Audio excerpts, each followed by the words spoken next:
Hi everyone, my name is Matros. I'm a 3-time World Series of Poker bracelet winner, so I have a lot of experience in poker and I love poker. I also love chess. I've been taking up chess pretty seriously for the last 2 years. I've worked my way up to a Class B player. I'm hoping to be an expert within a few years as well.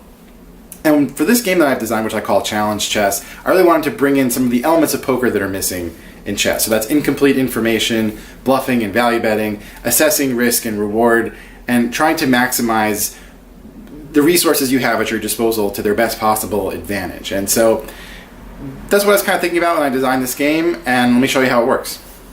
It's very similar to chess, but it has the bluffing element that we love so much from poker. So the way it works is, before the game starts, I'm going to pick 2 of the 8 pieces that start on the back rank, so not pawns, but any 2 of the other pieces, as I'm going to designate them power pieces. So in this case, I've designated the queen as a power piece. I've done it with a little sticker here. And this knight that's on b8, I've done it with a sticker. Those are my 2 power pieces. And my opponent's going to do the same thing. I don't know which 2 pieces they've picked to be their power pieces, and then we're going to start to play chess as usual. So you're still allowed to make a normal chess move on your turn. So let's say that's what happens for the first few moves. So I'll just go into a pretty normal chess opening called the Re Lopez. And let's say if we get to this position, instead of making a normal chess move, I can also choose to activate a piece, which means I have to move the piece I activate, but how I move it will be somewhat up to my opponent. So if I activate this knight, my opponent then has 2 choices. Challenge, which is like calling in poker, or yield, which is kind of like folding. So if my opponent yields, the knight gains the ability to move 1 square in any direction, kind of like a king, but it can't capture or check. So it couldn't just take this bishop. But it could move to these squares if it wanted to, in addition to moving like the way a knight always does. If my opponent challenges, in this case my opponent would lose the challenge because the knight is a power piece. And then I could move the knight anywhere on the board I wanted to, as long as it's not an occupied square and I'm not capturing or checking. So if I wanted to land the knight on f4, I could do that. But then, once that happens, the sticker would come off. The knight is not a power piece anymore, and it's done for the game being a power piece. So pick that big move wisely. Now, if my opponent challenges, let's say I wanted to activate this knight on this move, which wouldn't make a whole lot of sense because my opponent could just yield, and then I don't get any more options because it wouldn't make any sense. I can't go to any 1 square in any direction. But let's just say for fun I had chosen to activate this knight and my opponent challenged.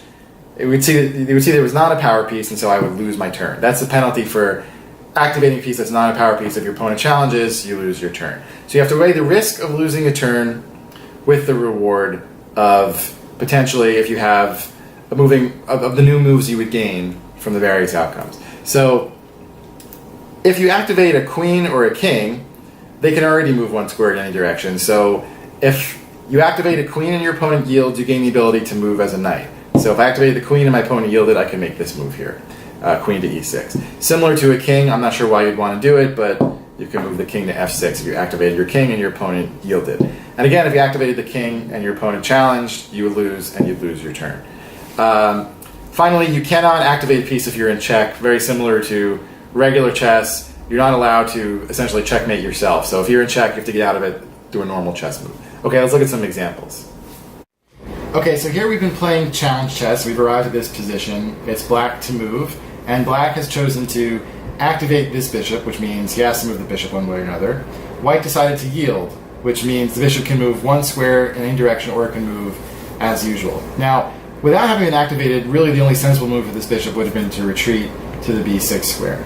But since now it's been activated and the opponent has yielded, it can also now move to any one of these other squares. And so I'm going to move here, and now a very interesting strategic thing happens, which is that black has 2 light squared bishop, which never comes up in normal chess. And so it's going to create interesting new ideas, and of course it gives black more options for his bishop, even just this 1 square. Now all of a sudden he's hitting this pawn, the rook is on that diagonal, there's other stuff going on, where his options were more limited before. And we still don't know if this is a power piece or not yet. So that's just the kind of thing that can happen in this game.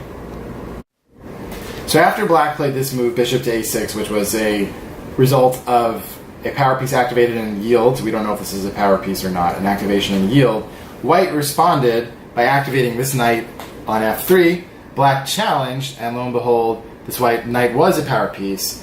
White chose to move that knight to c5. Now when that happens, this piece is no longer a power piece, so white loses the power to move this knight for the rest of the game, but he defends this pawn, he defends this pawn, he attacks the bishop. It's a beautiful move that never would have been allowed in another game. Maybe black shouldn't even have challenged, because this is a pretty big downside. If he had just yielded, the knight could have only moved one square and probably not been in quite a good position. But maybe this was a blunder from black, and now white has things under control again. So this is kind of a cool situation that came up in this challenge chess game.